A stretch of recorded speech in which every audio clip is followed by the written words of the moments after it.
पहेँलो हुन्छ टाउको चाहिँ कालो हुन्छ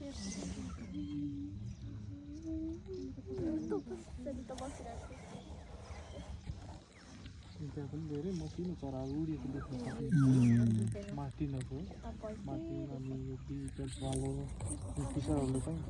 नेस्ट बनाउँछ कि त्यहाँ त्यो स्वालोहरू देख्नु भएको नि त्यो चरा हाम्रो यो नेपालीमा गौथली चराहरू हुन्छ नि हजुर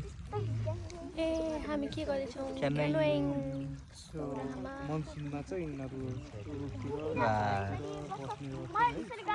अनि मनसुन सकेपछि चाहिँ यिनीहरू अहिलेसँग चरो मुसो केही देखे छैन चरो त देखेको छौँ हामी के भन्छ भने के गर्ने अर्को के अरे जिप सफारी छोडेर हामी क्यानोइङ गर्दैछौँ एक्सपिरियन्स लिनको लागि हैन अझै बढी के हुन्छ यसमा एडभेन्चर हुन्छ अनि त्यसपछि रिस्की पनि हुन्छ जस्तो लाग्यो मलाई यसमा चाहिँ जनावर नजिकै आएको बेलामा चाहिँ है फेरि घाम पनि लागेर कस्तो मजाको घाम लाग्यो यस्तो बाफ उडेको हैन पानीबाट चराहरू